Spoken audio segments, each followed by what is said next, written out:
think everybody has their lunches. I think we can start. Nicole says she wants to be on time, on schedule, whatever. Right, here we go.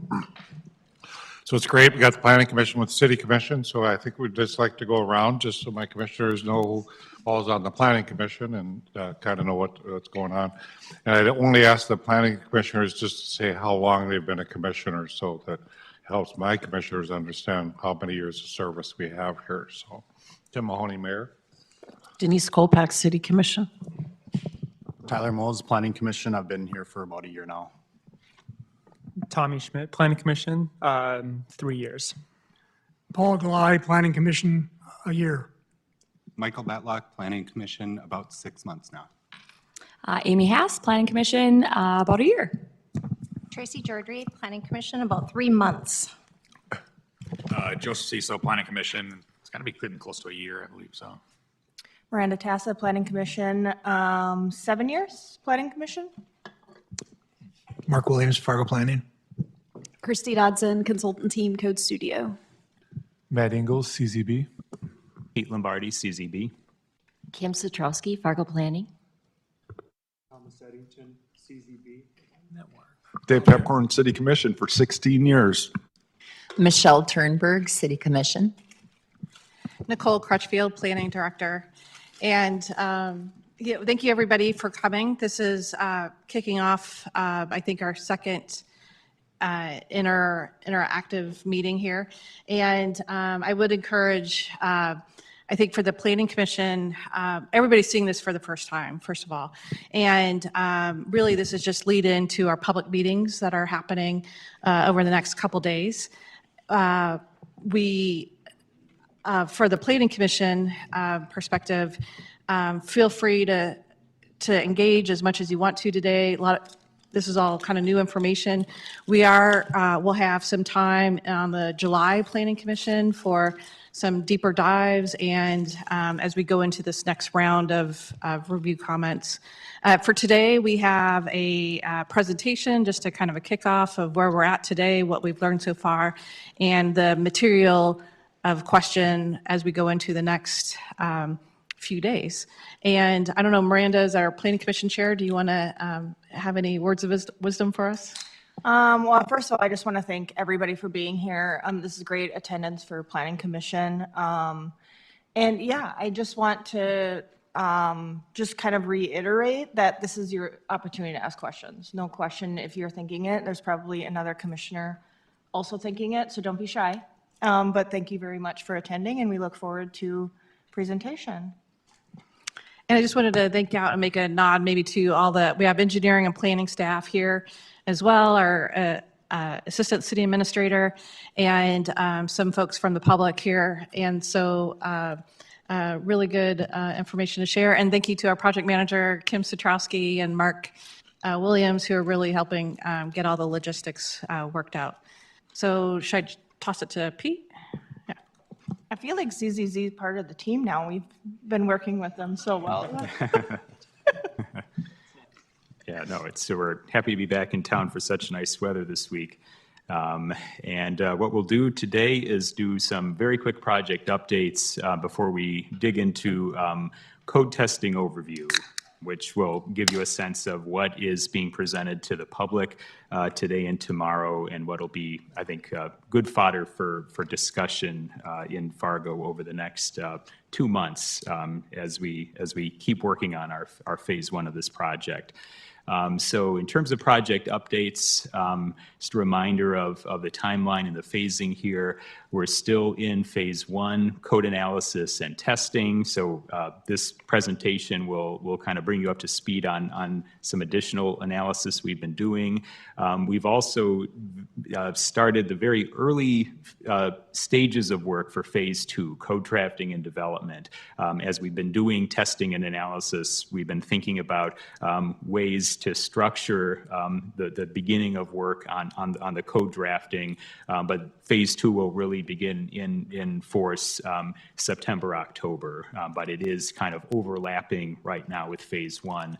And as we do begin the drafting process in the early fall, that'll take us all the way through late winter, and then phase three, finalizing, adopting training everyone. That's all kind of on the boards for spring of 2026. This is part of our advisory and outreach components of this project. We have a technical advisory committee that we work regularly with of city staff. We've engaged focus groups during this process so far. We were here in December and again in February, met individually with each of the focus groups here, incentives, designers, developers, builders, and neighborhood advocates. All of whom are invited to the public meetings today and tomorrow. These interactions with all of you, and then interactions with the general public. And there are kind of two main ways that we're interacting with the general public in this project, through workshops and through live online events called Code Connect. The workshop, we're on round 2 of workshops today and tomorrow.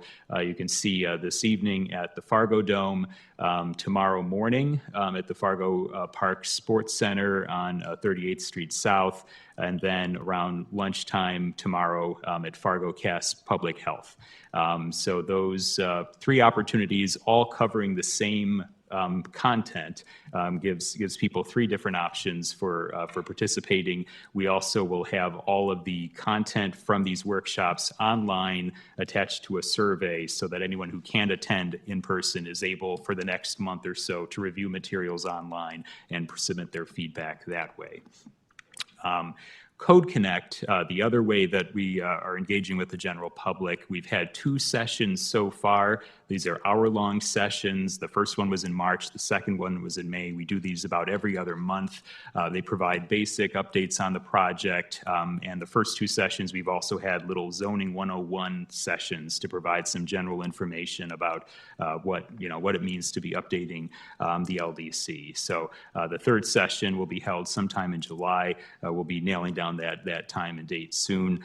All of the sessions are videoed and they're available up at fargoldc.org for anyone who misses those. They're all archived there, along with posters from previous workshops, along with these presentations that we give. So we have a thorough project library built up on the website. So the core of today's presentation here is this code testing work that we've been doing. So this is part of the phase 1 work. What's really driving us at this point, we've been doing a lot of work in the early months of this project, just kind of reinforcing our understanding of the type of development that Fargo wants. And a lot of the analysis we've been doing is understanding what type of development has Fargo been getting under the current LDC and historically under other policies. So understanding the difference there between what Fargo wants going forward and what it's getting under its current regulations is kind of the core of this testing work. And it revolves around two buckets here. There are some key issues, things that have come up in December and March, or December and February meetings with those focus groups that I'll summarize in just a second, and then understanding how those issues interact with specific development contexts within Fargo. So those issues, and I think in February when we gave an update, we summarized kind of the key issues that were emerging. You see here transitions in landscaping, stormwater. Those are 2 very related issues. Street and access standards, form and height, which people usually think about when it comes to development regulations, parking signage, historic preservation, especially as it relates to core neighborhood and downtown development, and then residential district framework, kind of what types of housing can be built where. These are issues that have come up in a number of different ways in our current our interactions to date with the focus groups and the general public. And so we've been thinking about our testing work through the lens of these issues to a large respect. It doesn't mean that there aren't other issues that will pop up as we go along here, but these are kind of the ones that come up again and again. And then through looking at those issues through the lens of specific development contexts. So we have downtown core neighborhoods, suburban neighborhoods, the greenfield ET areas, And then on this map here, and this is actually from the growth planning process, you also have these gray areas which are either non-residential or recently developed and not likely to be major sources of redevelopment or new growth in the near term. And so what we focused on in terms of our testing over the past few months is really the areas where we suspect that a lot of future growth is likely to go based on the direction from the growth plan.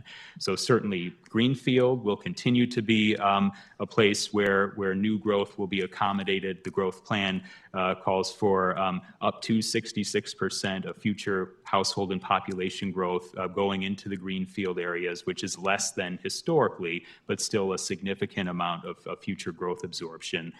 Suburban retrofit areas, especially commercial corridors in existing suburban areas, the yellow areas on that map, could be a particularly large source of future growth, especially underutilized or obsolete commercial developments on older corridors. So we've been testing around that. And then core neighborhood infill, especially in areas that have been feeling some pressures in recent years around infill. That can also be a source of future growth absorption.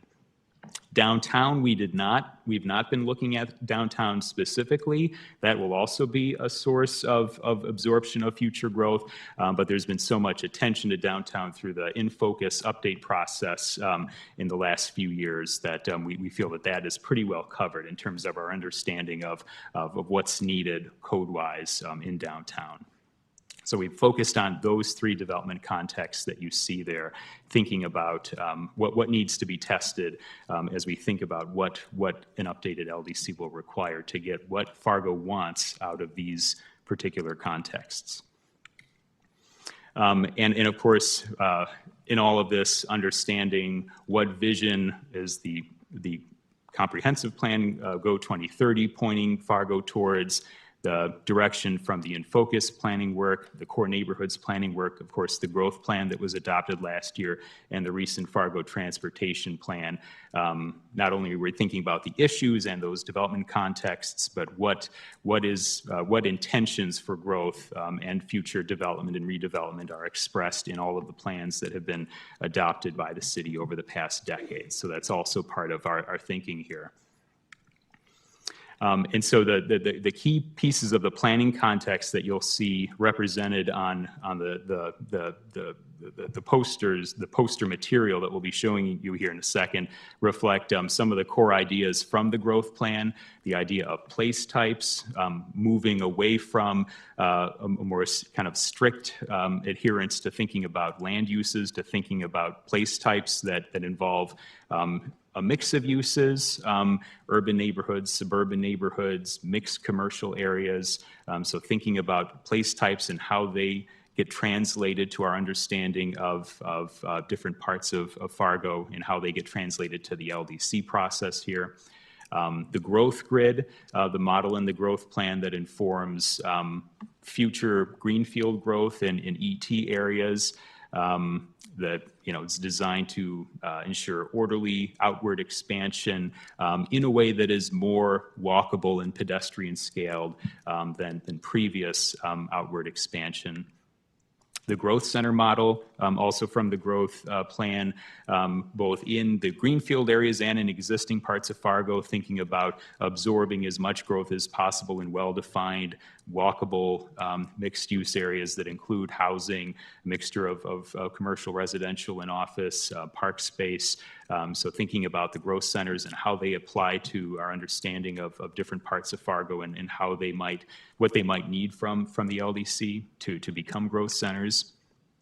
And then you'll see, because of the core neighborhood infill as one of the areas we've been testing, we've also had to look back at the core neighborhood plan, which our team did back in 2020 to review the future land use maps that were part of that process, the neighborhood goals that were expressed during that process to inform our testing work. So what we'll do here is just go through each of those three development contexts, the development in the greenfield, the suburban retrofit, and the core neighborhood infill. And we'll kind of walk you through what we're presenting to the public today and tomorrow, what people find online over the next month, and what we're looking for in terms of feedback. So each of these contexts has some development objectives that we've identified based on what the plans are telling us Fargo wants in these areas. So in greenfield areas, the objectives are, you know, a pretty good reflection of what you see in the growth plan in terms of connected, walkable neighborhoods, a mixture of housing types, better connections between different uses, better buffers and frontages along major roads and utility corridors, neighborhood scale open spaces and parks, use of alleys potentially on narrow lots to reduce the prominence of garage doors. Alleys are kind of an item that we'll be looking for feedback on. We know that's not been a primary form that's been used, or a tool that's been used very heavily in greenfield areas. It's something we want to talk about over the next few months. And then having a better sense of place in greenfield development areas that use landscaping, lighting, outdoor furnishings, and other design elements effectively to create places where people want to be. And so what we were showing in the posters for these workshops are 2 tests per development context. And so for the greenfield development context, our first test kind of asks the question, how do you create a community center per the growth plan idea of growth centers in a new greenfield area going forward, and what kind of adjustments might need to be made to the LDC to kind of move closer to the growth plan's vision compared to what has been achieved over the past 10 or 20 years under existing regulations. And so with this image here, what you'll see is an example of kind of the existing patterns that Fargo has been getting. So this is actually an image of the Woodhaven neighborhood, and where I think it's important to recognize that what Fargo has been getting in the greenfield edges is a mix of uses and housing types.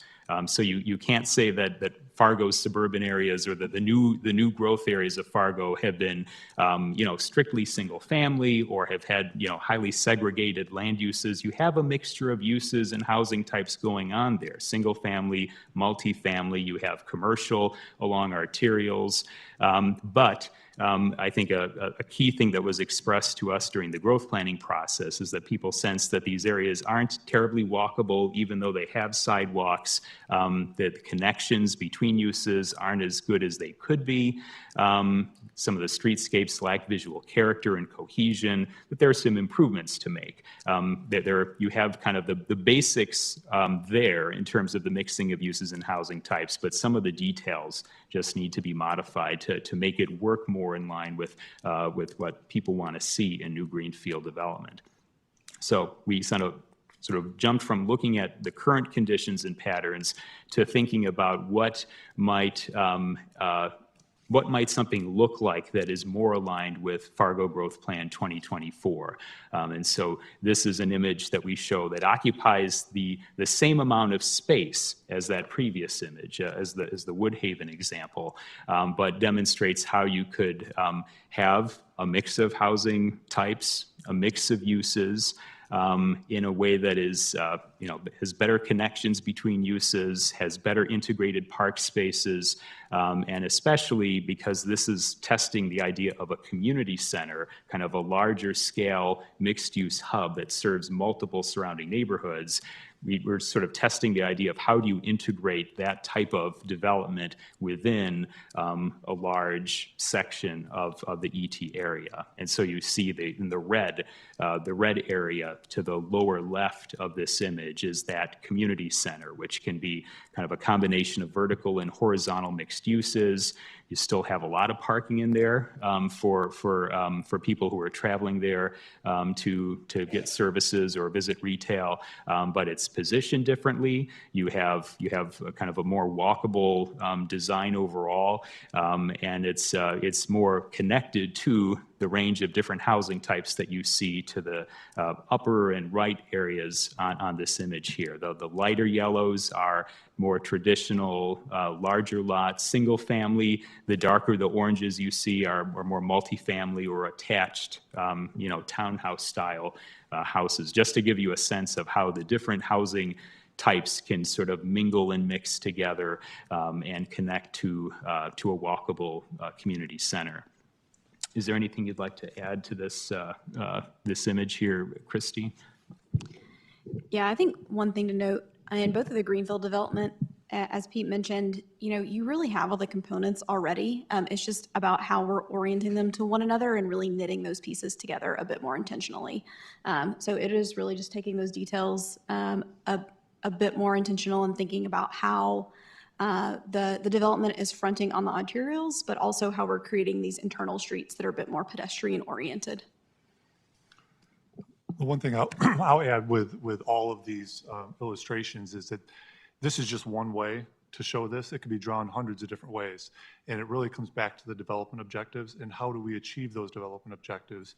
And then, writing the parameters and the rules to be able to achieve those, but leaving the freedom to be able to draw this and execute it in a lot of different ways. So I think that's true with all of these as you view them to keep in mind. Mm-hmm. And you'll see that in this example here, you do see alleys on here where you see kind of the gray strips that don't have trees along them. Those are alleyways that are designed to kind of keep cars in certain areas, and then the kind of the main frontages of those properties, you don't have the garage door and the curb cuts from driveways as prominently as you have them in this previous example where you have pronounced garage doors, wide driveways, lots of curb cuts. So it's about making things more walkable, but also making things more safe and organized for automobiles. The second test that we did for Greenfield development, very similar, but just testing the neighborhood center concept. So neighborhood center is kind of a smaller scale commercial center that serves a more immediate area. And so this is an area, I think, along Veterans Boulevard. Just again, kind of we were getting a sense of scale and existing patterns where, again, you have a mix of uses and housing types. You have, stormwater management areas that are also doubling as recreational space. You have commercial uses along the arterials there, so you have a mix of uses. You have different housing types. They're just not as connected as they could be. And so kind of a similar representation of one of many potential ways of organizing things differently to be more aligned with the thinking of the Fargo Growth Plan. Any questions before we move on to the suburban retrofit testing?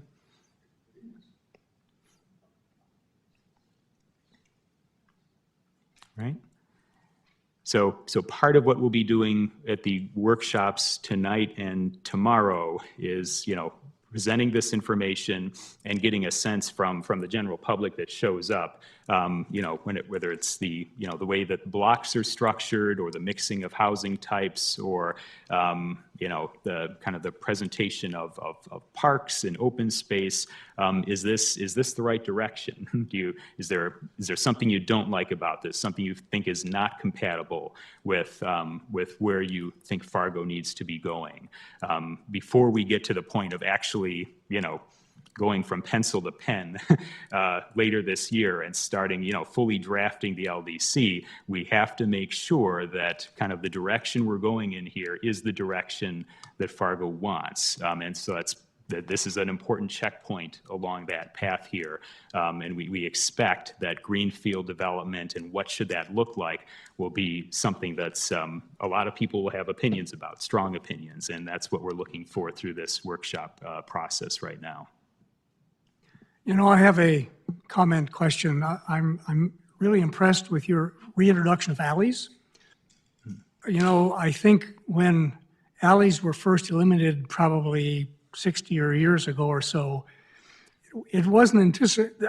There were single stall garages, right? And the house was the main feature on the street. And I don't think it was anticipated there'd be 3-car garages with the garage scape that we now have.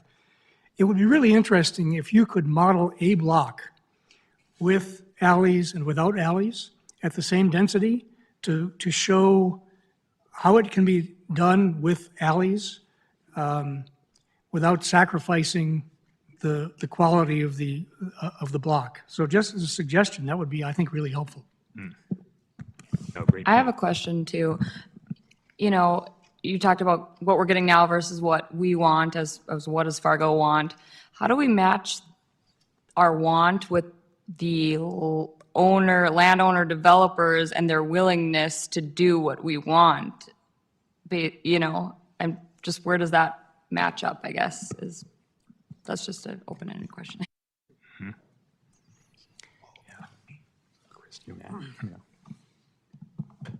Well, I think there's a couple of things that factor into that. One is recognizing that that things have to pencil out. I mean, you have to be able to understand what is feasible within the market, and just because it's not being supplied now doesn't mean that it couldn't be. It doesn't mean that it's not viable.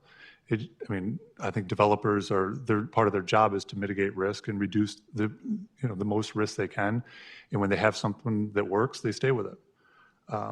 And we recognize that. And I think making sure that we have a healthy dialogue, understand what the market can do, understand what can pencil out and what can't, and then set the rules to provide some clear expectation, reward good projects when they meet those rules, with a speedy, approval process, and work together to come up with the rules that, allows Fargo to get what they want, but also recognizing that developers need to make money for things to pencil out, and things need to pencil out.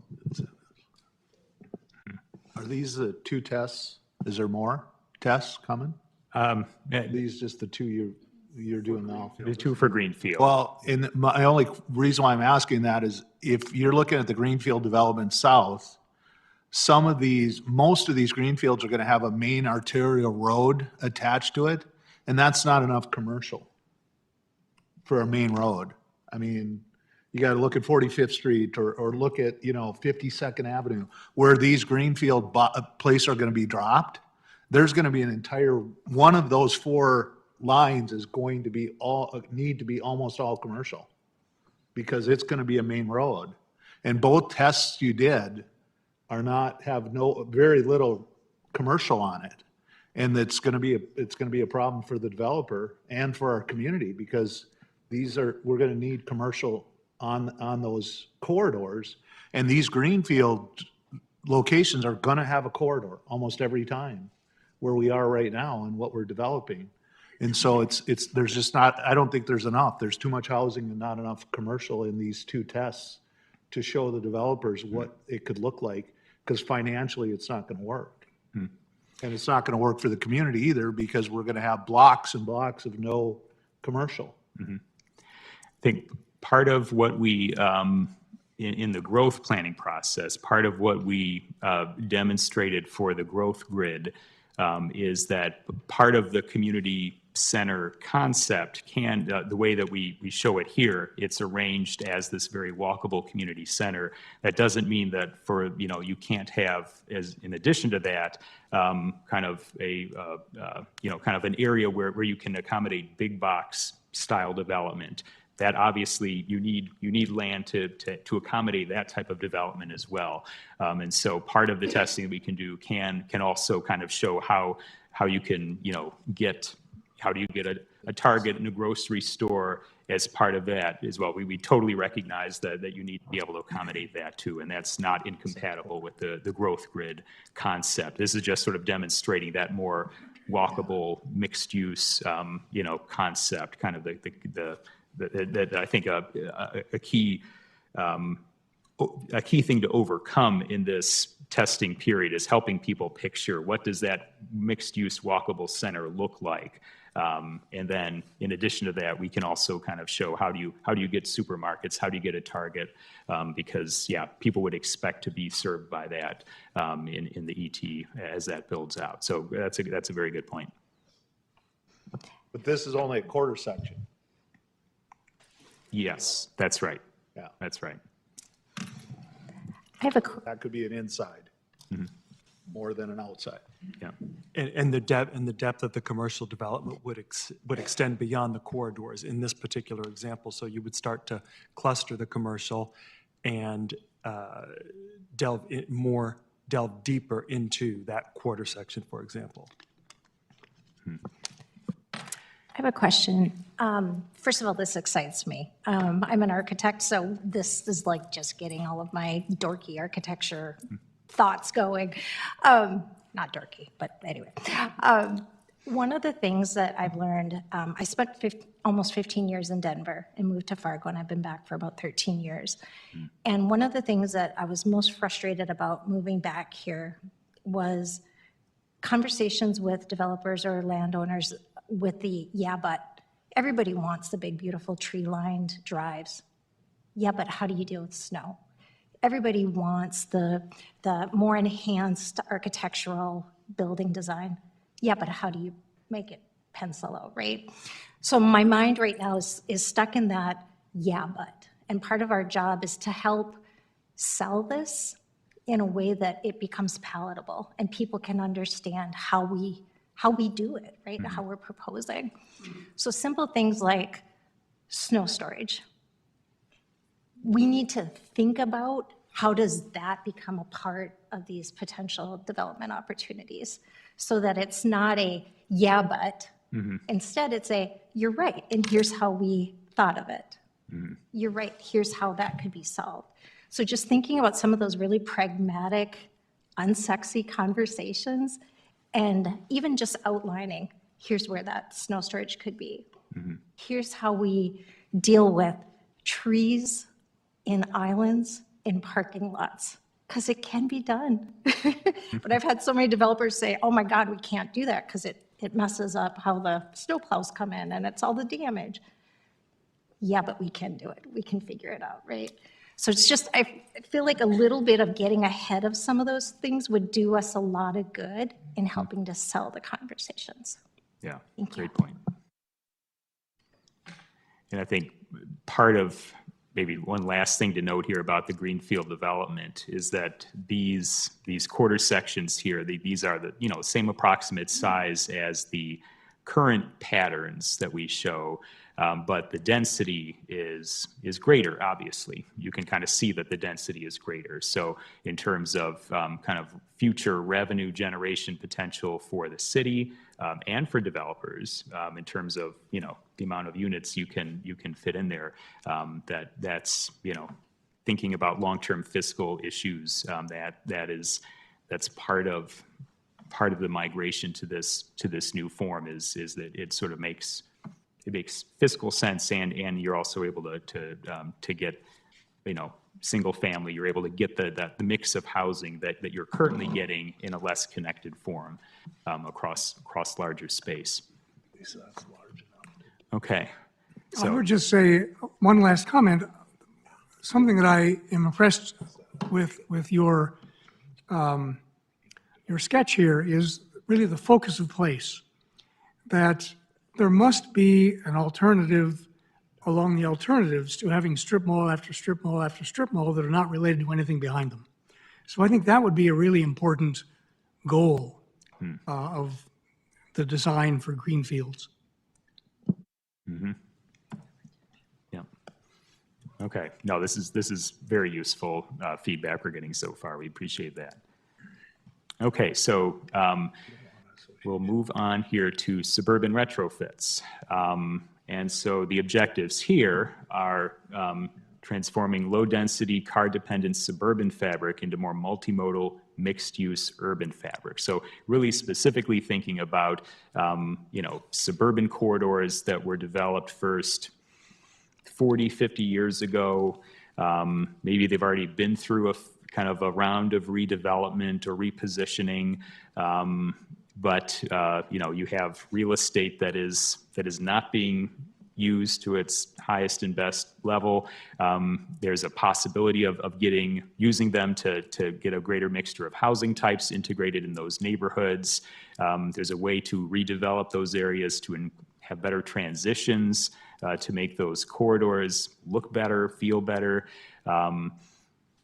Thinking about how parking is situated in those developments, to make so that people can like walk to many different destinations within a certain area, having better form and frontage, public and private spaces feeling more integrated.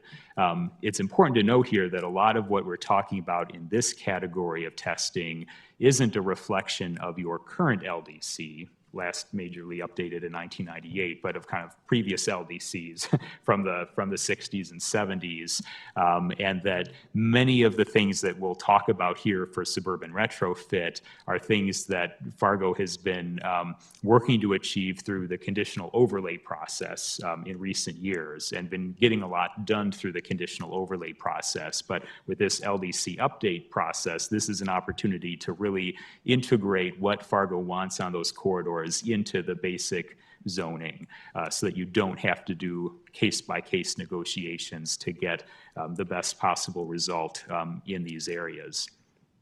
And so 2 tests here, and we really divided these into 2 types of lots that we were identifying. One is a deep lot, where you have, handful of acres, big setbacks, large areas of parking, kind of your big box, and then maybe some liner buildings and out parcels. I was actually on, I think, 13th and 45th yesterday picking something up from Office Max, and it was, an older plaza that there's no curbing, the driving lanes are not well marked. I was just sort of taking the lead from other drivers in terms of how I should navigate that parking space. So that's a thing with a lot of older shopping areas on the older corridors in Fargo, where you just have these uninterrupted areas, poorly organized circulation. It's not terribly safe for cars, and it certainly isn't safe for pedestrians. And there's just a lot of kind of wasted space that could be better utilized, especially if a big goal of the Fargo growth plan is to try to nudge more, accommodate more growth going forward through redevelopment and infill. So the test here shows how you might, through redevelopment, kind of change the contours of a deep lot site like this.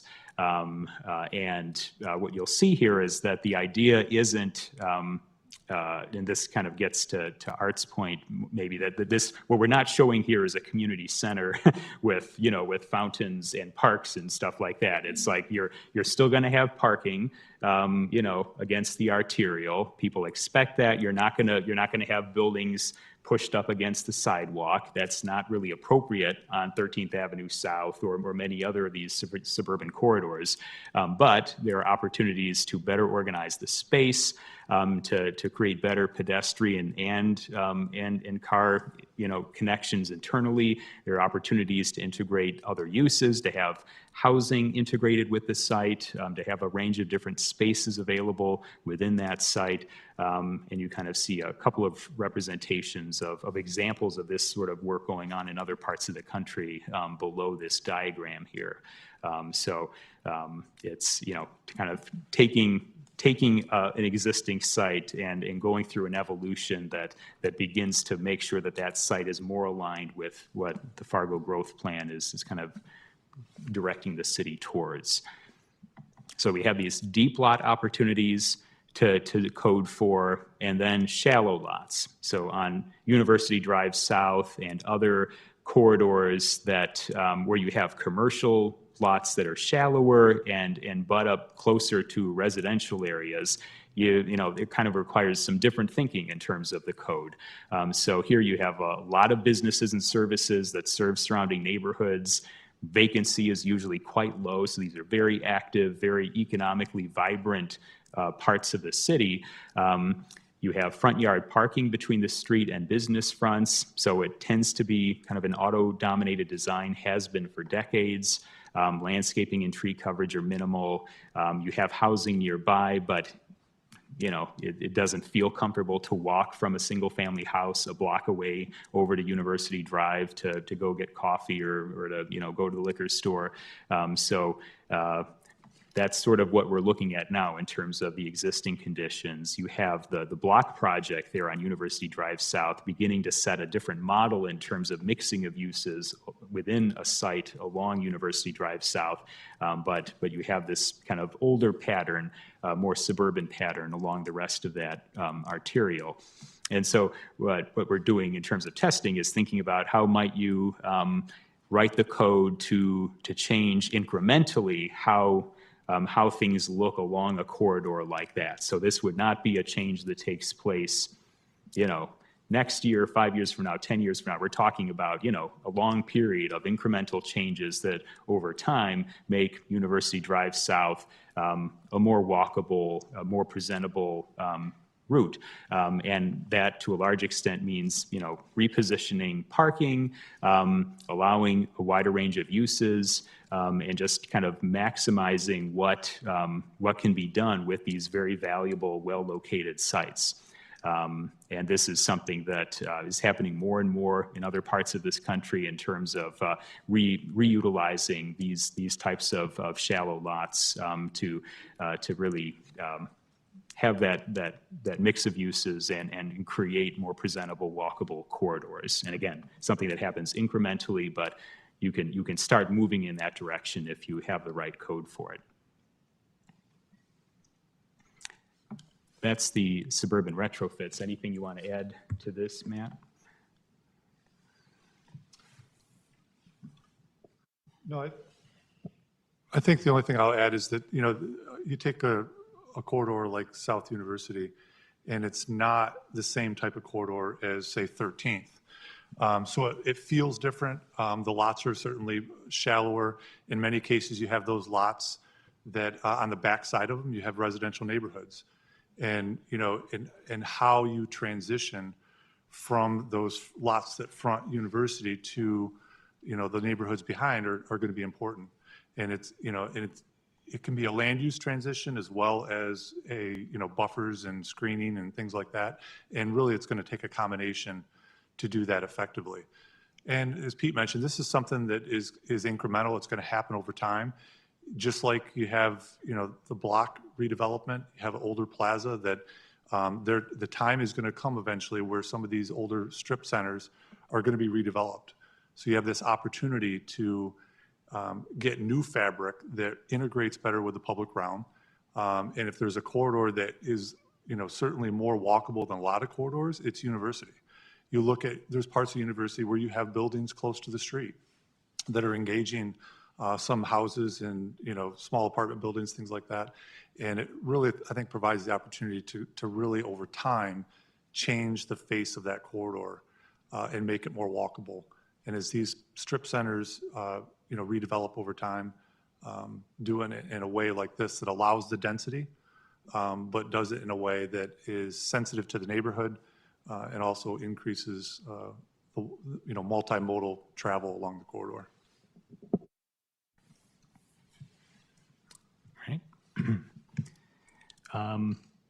The last area that we tested, core neighborhood infill, a lot of this was really focused. Oh, yes, go ahead. Just to be clear, present development on University that's presently going on, are you reflecting this, or should have it been moved front or back?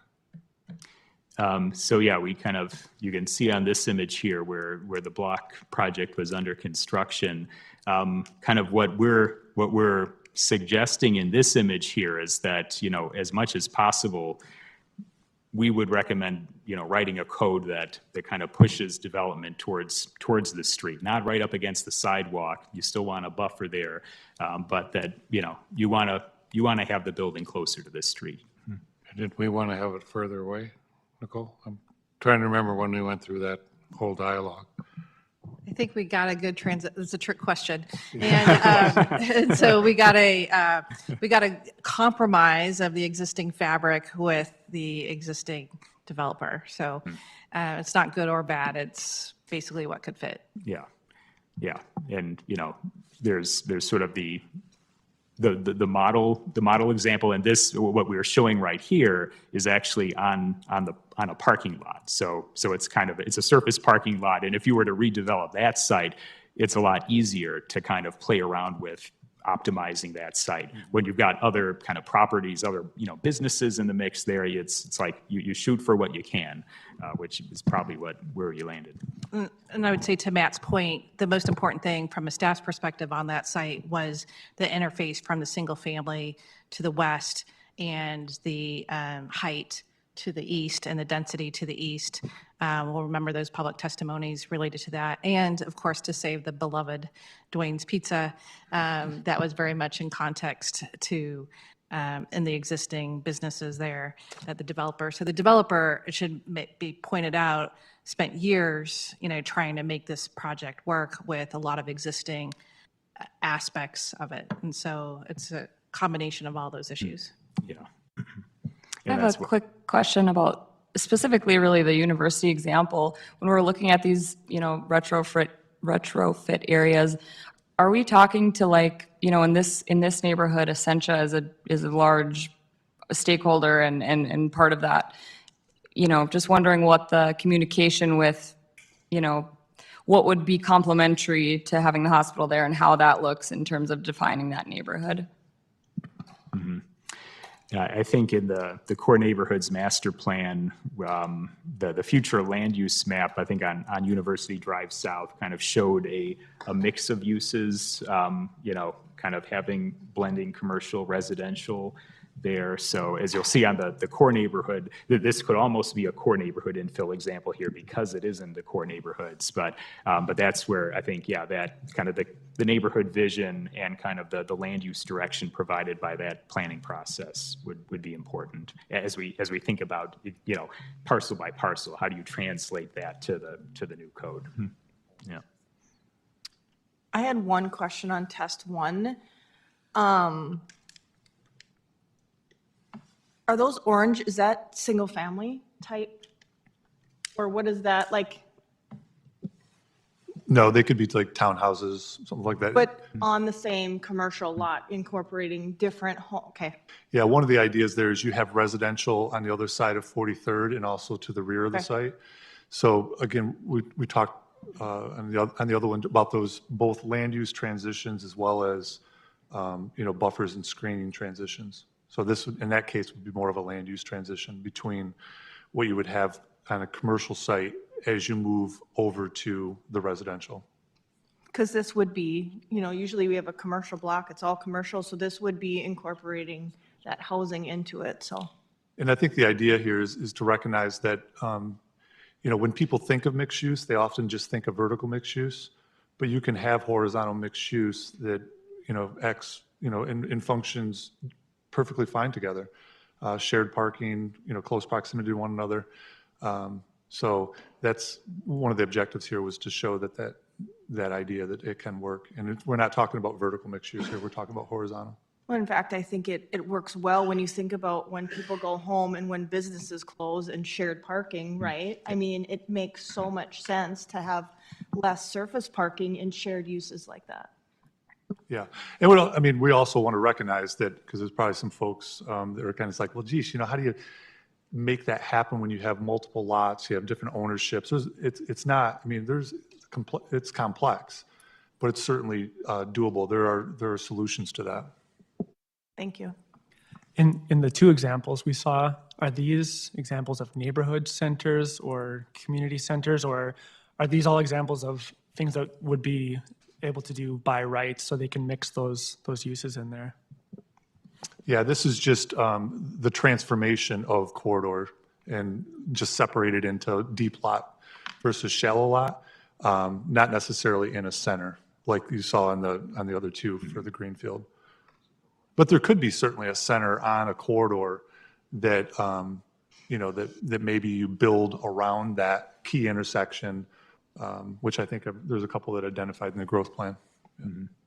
And I have one more comment, specifically on the graphic on here. I think one thing that I appreciate about this graphic is seeing the landscaping in the parking lots. And this kind of goes back to Commissioner Jordy's point about like but there's the snow storage, snow removal. Yeah, I guess the easy button in the winter is the snow plow has no obstructions and they can just easily plow. But I think it's really important to have these things in here. I think we've all experienced big parking lots in Fargo where it's like, this is really ugly. Like, this sucks. Yeah.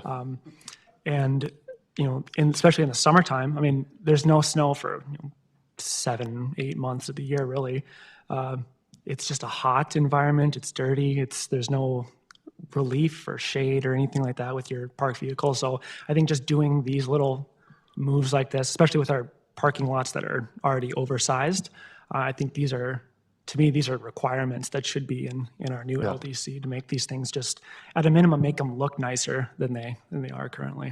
Yeah, and I'm sorry, go ahead, Christine. I was just going to say, that's part of the balance of practicality too that we want to think about. Landscaping in parking lots makes a huge difference. And so a lot of the conversations that we're having that are more on the technical side are on things like, is it easier to plow a parking lot if we only put the landscaping at the ends, or if we do medians throughout? Like, what is that balance of achieving the goal of having nicer parking lots that mitigate that heat island effect, that are more environmentally friendly, mitigate that stormwater, but are also practical? We don't want to create barriers or hassles unnecessarily.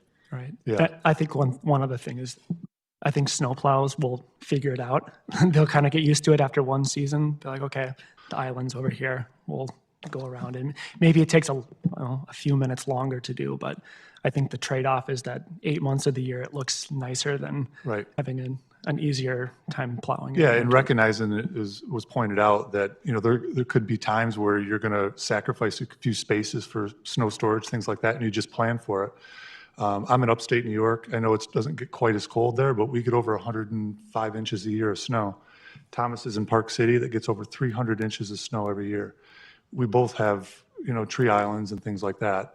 I think it's just a matter of a different way of doing things, and what's important, and pivoting accordingly.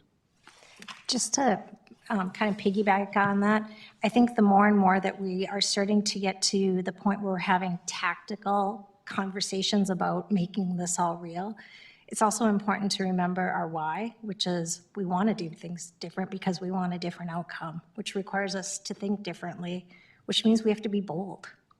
And we're going to have some healthy friction, and it's going to be, healthy friction between our conversations, but also with the community. And I think that's a blessing that we just have to know is coming our way, because without that friction, we're just going to keep getting the same old, same old. So as we talk about snowplows, like, let's embrace it and let's figure it out, right? Because I'm excited about what's coming and being bold and thinking different in these conversations. Thank you, guys. Yeah. All right. Well, we'll go on to the final item here, the core neighborhood infill. And what we tested here, and this gets back to the community center, the growth centers discussion. We tested, one of the items was the growth plan identifies the area around Bruhala as an emerging community center, where you have an increasing mix of uses there. You have kind of a lot of transition. It's still an area where I think, you certainly want to see, light industry and warehousing. That's going to be part of that area going forward. But there's some changes taking place there, and there's an opportunity to add to sort of absorb both business growth as well as residential growth to some level. And it's a particularly challenging, infrastructure, and it's a very interesting idiosyncratic site. So one of our tests was looking at that and thinking about how in that environment, how do you think about making some changes to the code that might accommodate some additional residential and business growth there. And so the current conditions You have that mix of businesses. You have a lot of kind of legacy uses, which historically weren't seen as very compatible with residential, but nonetheless, you have residential right nearby. You have little pockets of residential streets, and there's, I think there's a broader willingness today to think about living in the right circumstances, in apartments, in a setting like this, especially when you have amenities and services on offer, like you're seeing increasingly. So you have that kind of as context for this particular site. You have a lot of different parcel sizing and setbacks. So there's a lot of inconsistency in this area, which might not be a bad thing. It's part of the charm, part of the kind of industrial grit and charm of that section, similar to other warehouse districts in the country that have become very popular. Minimal landscaping and stormwater permeability, which is just because of the legacy of uses in that area. And then very expansive curb cuts. We've been looking carefully at Main Avenue, which is kind of disconnected from this site here because of the rail line, but it's an important corridor, and we've been thinking about those very shallow lots along Main Avenue as well, and the challenges that they present to the coding process. And so we know that there are different conversations taking place about kind of what might the future of this area near Bruhala look like. But what we present here is just kind of a way of thinking about introducing additional opportunities for businesses, services, limited housing, kind of on a particular piece of land that is a bit of a blank canvas at this point. So Thomas, anything you'd like to add to kind of what we're looking at here?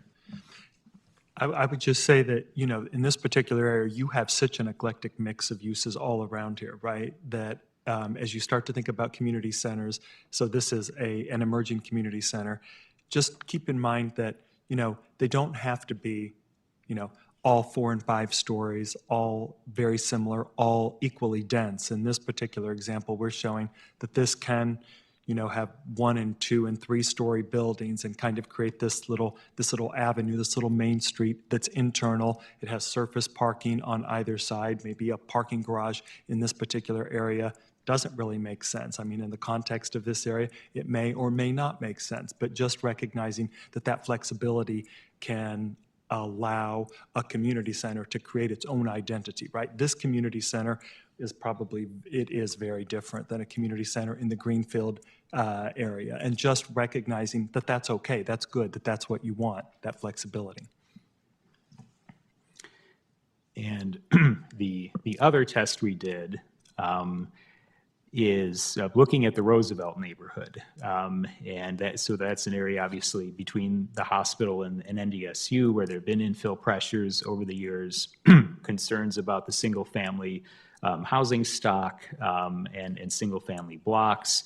And so we know there's a variety of pressures there to be grappled with through the LDC. And what you have right now, on this area that we showed immediately northwest of the hospital, you have some recent infill housing where you have very, very plain frontages. There's a typo there. It's plain frontages that have been criticized. Nonetheless, these are properties that have added to the housing mix and housing options in the neighborhood, but that are often incompatible with the character on the streets and the blocks around them. You have a lot of curb cuts for new housing where you have those first floor garages that aren't terribly compatible with pedestrian environment and walkability. So you have pressure for, people want to be there, but a lot of recent housing development, has left something to be desired in terms of how it fits in and how it contributes to neighborhood character. And then the hospital parking lot, you have a handful of parking lots in that area.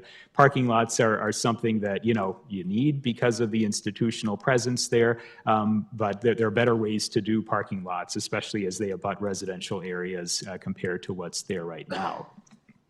And so what we do through this testing is kind of thinking about, we know that certainly where new multifamily infill goes on what blocks is certainly a question that needs to be answered through this LDC process with guidance from the Core Neighborhoods Master Plan. But just kind of thinking about recent types of infill that have gone on, we just kind of show some examples of how to do things differently that are more aligned with the growth plan and the Core Neighborhoods Master Plan, we think.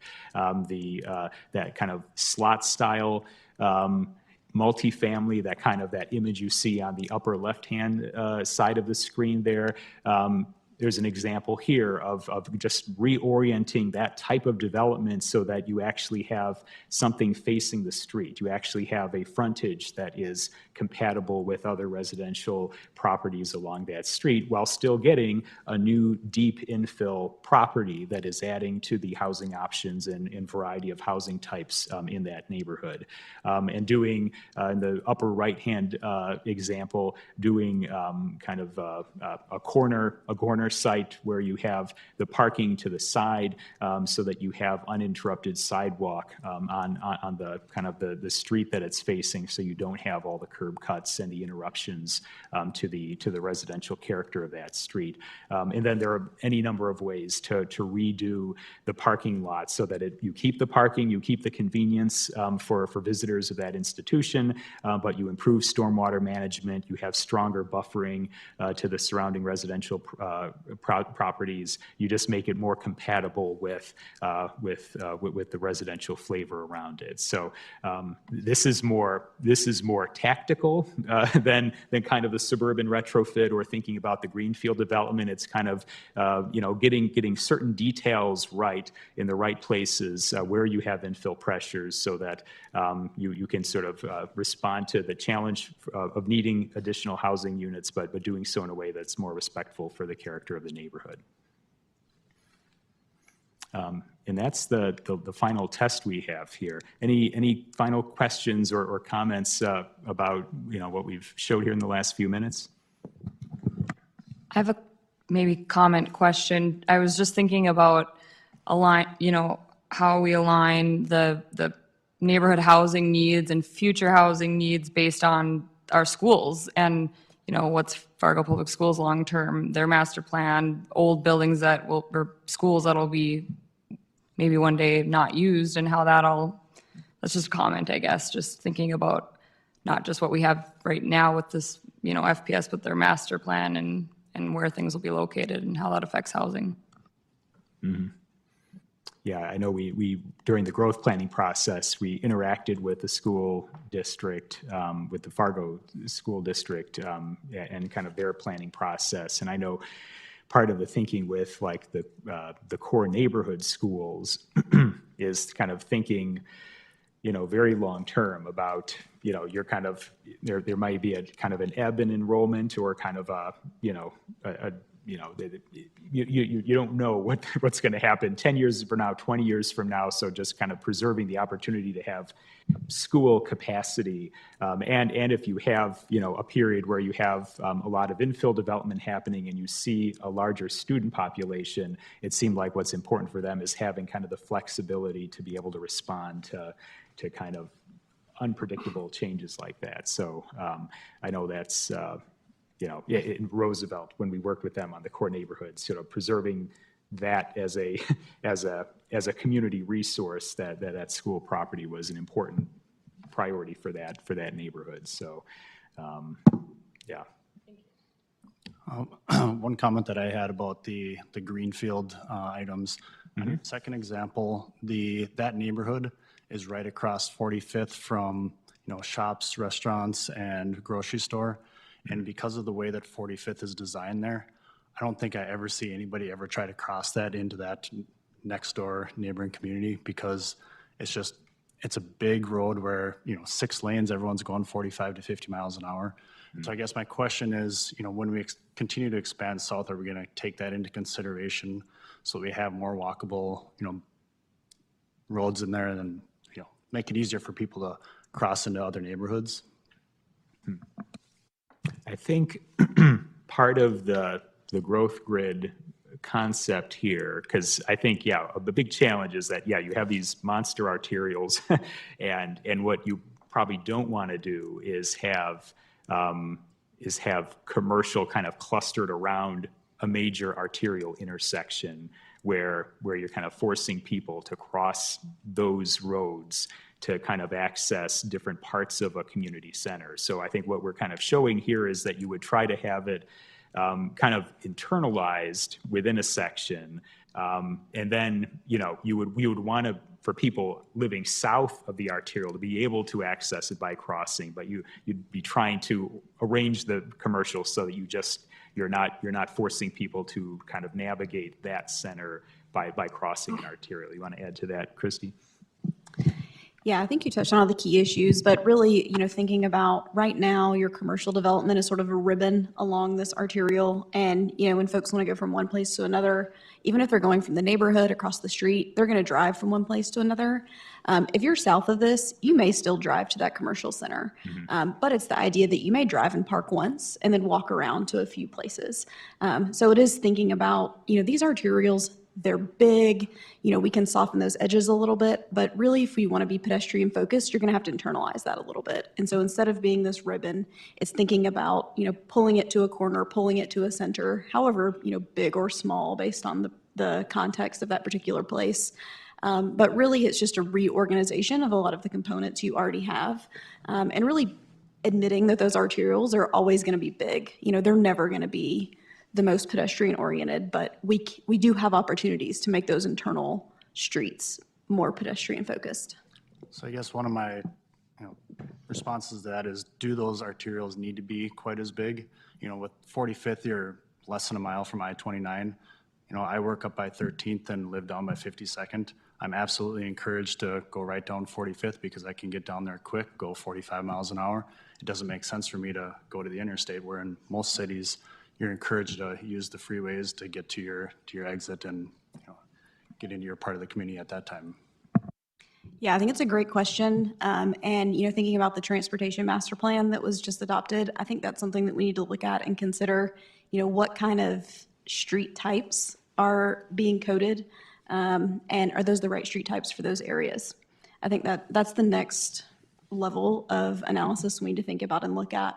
And I think there probably are some more pedestrian-focused street types that would need to be introduced. Good question. Yeah, I was going to mention that, Christy, in terms of the transportation master plan, because they really did take it quite far in terms of thinking about land uses and not just about moving cars. And those street typologies, I think, are going to come into play. And then also the fact that they're looking at certain street typologies becoming more multimodal to be able to accommodate crossings and sidewalks that are adjacent, things like that. Obviously, there are going to be some arterials that just aren't going to serve that function, but certainly around some of these centers, that will be the next step, is looking at those and kind of trying to match some of those up. I've got a comment on the core neighborhood test number 2, if you wanted to go to that. So I really appreciate the thoughtfulness of doing little moves like fronting the actual increase of density for those types of developments to face the street. I think those are things that are correcting really good intentions of increasing the density in these areas. I think one thing, though, when I see these developments is I see that these are developments for a specific type of developer, right? These are several hundreds of thousands, if not million plus developments that are really out of the reach for most people that live in these neighborhoods. And I think that one thing that I saw in feedback from online generated from this and the growth plan is that things like ADUs can really help with that gentle density, where if it's allowed in these types of neighborhoods, which, I mean, really these are the neighborhoods that those should be allowed. Those, if you think of detached garages, those are really great opportunities to add a second level to that, or add a little bit to the side to have some, a little apartment or a granny flat, what have you, to this type of area. And that's more accessible to the people that are living in these areas. So I'm wondering if have, I guess, two questions. One, are ADUs something that is explored for these core neighborhoods?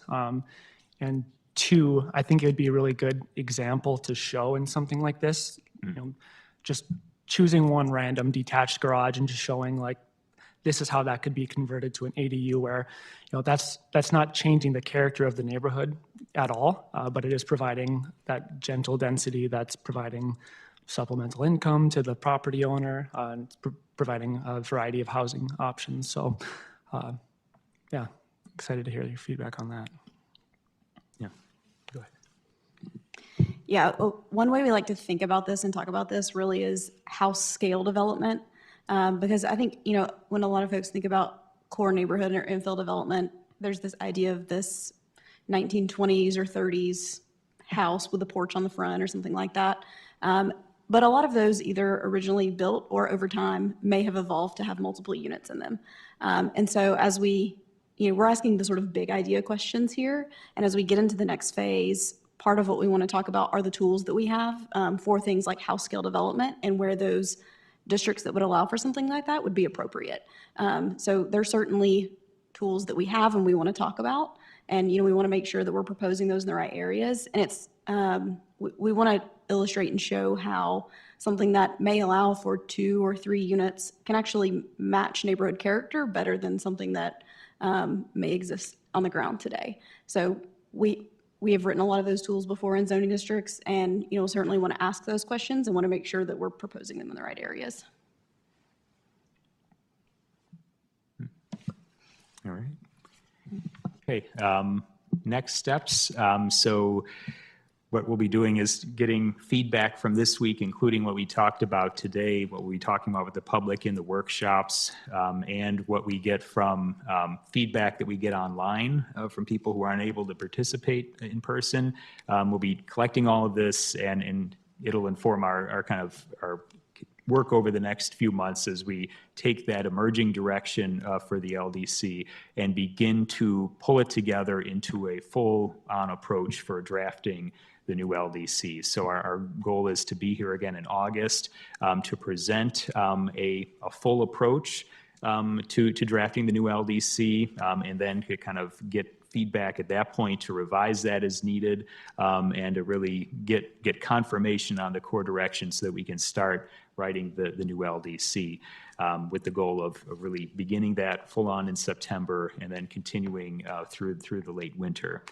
So those are the next steps. And as Nicole started out with, you know, certainly from the Planning Commission, as you have additional opportunities to kind of mull these big ideas over and get feedback to us, we look forward to hearing that from commissioners as well, certainly. So this is, you know, this is kind of a long, if it feels like this is kind of a long period of not actually drafting the LDC, that's because it's, you know, there are a lot of details to fine tune here in terms of our understanding of what does the LDC need to be. And this is kind of taking that whole process to a head in the next couple of months. And so your help with that will be very much appreciated. So if you have any other questions, feel free to send it to our team. We look forward to talking through it with you. You want to add anything, Nicole? Yeah, I was just going to say, feel free to email me, Kim, Mark, or the planning, anybody from the public too, if you are watching, and with any extra thoughts you might have. If you can't make it to the open house meetings this week, we will have an online survey as well, and that will be open for about a month. So so this is really the time where we do want to hear that feedback, you know, listen to what kind of concerns people might have, because as Pete mentioned, we will be having, you know, the evolution of the next phases, and we don't want to do a lot of work that's heading in the wrong direction. So this evening, you'll present the same data you presented to us today? Yeah, the exact same stuff. And I can see on the Planning Commission, the difficulty we have sometimes is North Fargo, we take 3 single-family homes out, and what do we replace it with? And I think this is the dialogue that Nicole's talking about. We need the public to get engaged, because sometimes they don't like the apartments, or as we've seen, the apartments, sometimes it's a wall with no windows. It just doesn't fit real well with the neighborhood. So I would encourage people, if you want to get involved, please get involved. But we're probably going to be pushing for density. I mean, it's not necessarily that we take 3 single-family homes and replace them with three single-family homes, because in a way, it's not economic to do that. So a builder won't typically do that. But if you want something different, why don't you help guide us to what you want? And that's when Nicole and I argued to put in 24 apartments or 12 or 14 or, you know, what it is. And I think that's where the challenge is what would go tastefully into that neighborhood, fit well, and not cause issues. So would encourage people to do the public meetings that we're going to have and/or write in on emails. So great meeting. I thought a lot of good information. Nicole, when is the online survey going to be available for the public? When is the online survey going to be available? Today. Oh, starting today. Yeah. Great, thanks. All right. Thank you, everyone. Yeah.